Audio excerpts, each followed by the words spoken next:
Assalamualaikum warahmatullahi wabarakatuh. Bismillahirrahmanirrahim.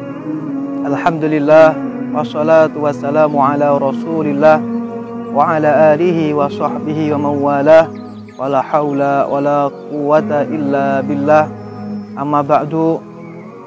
Saudara-saudaraku kaum muslimin dan muslimat di mana saja Anda berada, dan senantiasa dirahmati Allah Subhanahu wa taala.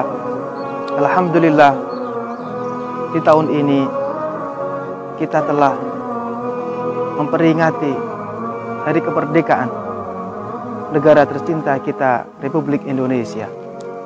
75 tahun kita dikaruniai oleh Allah kemerdekaan, hidup penuh dengan kebebasan, hidup dengan pilihan-pilihan kita sebagai warga negara Indonesia.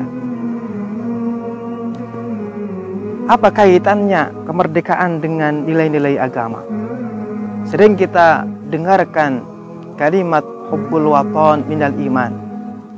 Kecintaan kepada tanah air itu merupakan bagian daripada iman. Perkataan ulama ini pun tidak kemudian tanpa dasar, tapi tidak lain dan tidak bukan merupakan penghayatan nilai-nilai sejarah bagi para nabi-nabi terdahulu. Kalau kita cermati dan kita hayati, para nabi dan rasul, mereka diperintahkan oleh Allah untuk mengajak umat manusia menyembah kepada Allah Subhanahu wa taala dan menghindarkan mereka dari segala bentuk kezaliman, penganiayaan, dan tindakan semena-mena. Dalam Al-Quran Allah Subhanahu wa ta'ala berfirman, "Walaqad ba'atna fi kulli ummatin rasula." Sungguh telah aku utus setiap umat itu rasula, seorang rasul. An ta'budallaha wajtanibut taghut. Ani abudullaha wajtanibut taghut. Hendaknya mereka itu menyembah kepada Allah dan menjauhkan mereka itu dari taghut, dari perbuatan kezaliman, tindakan yang melampaui batas, dan termasuk di dalamnya adalah penjajahan.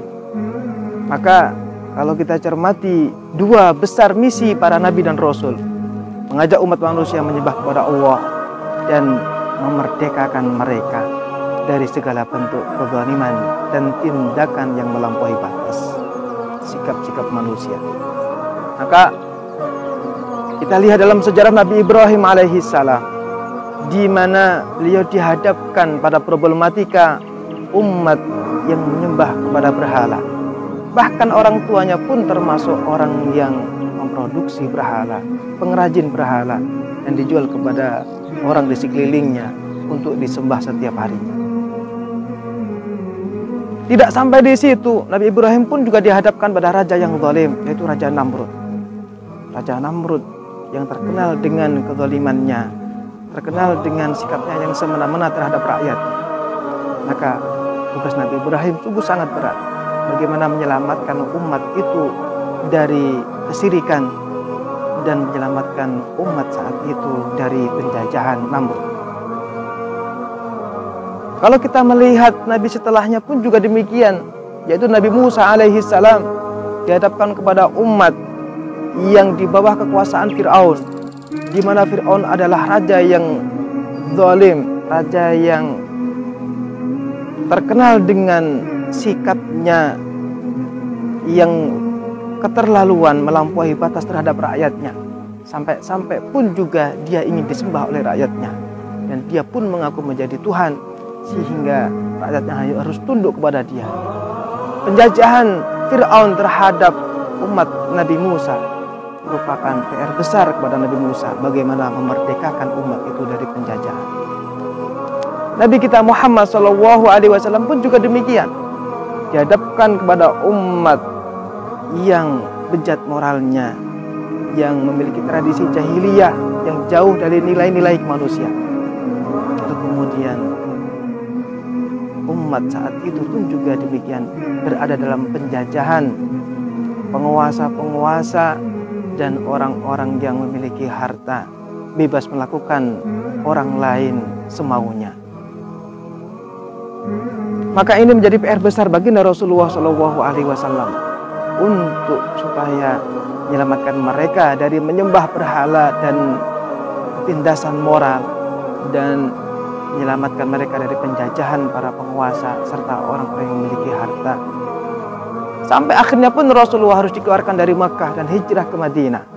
Tapi pada akhirnya diberikan kemenangan oleh Allah Subhanahu wa taala, kembali ke Makkah dan menaklukkan kota Makkah, menguasai kota Makkah dan menciptakan peradaban Islam, peradaban perdamaian, peradaban yang penuh dengan nilai-nilai moral kemanusiaan. Misi para nabi dan rasul tidak lain adalah menyembah kepada Allah, mengajak umat manusia menyembah kepada Allah dan memerdekakan mereka dari segala bentuk macam penjajahan. Maka di hari ulang tahun Republik Indonesia ini, maka kita harus mensyukuri nikmat yang luar biasa ini. 75 tahun kita merdeka, maka kita manfaatkan dengan sebaik-baiknya. Tidak lain dan tidak bukan tujuan kita hidup di dunia adalah beribadah kepada Allah Subhanahu wa taala. Semoga negara kita ini diberkahi oleh Allah, penuh dengan kedamaian, penuh dengan kesatuan dan persatuan, dan kita bersama-sama menjaga keutuhan Republik Indonesia, karena ini bagian daripada iman kita kepada Allah Subhanahu wa taala.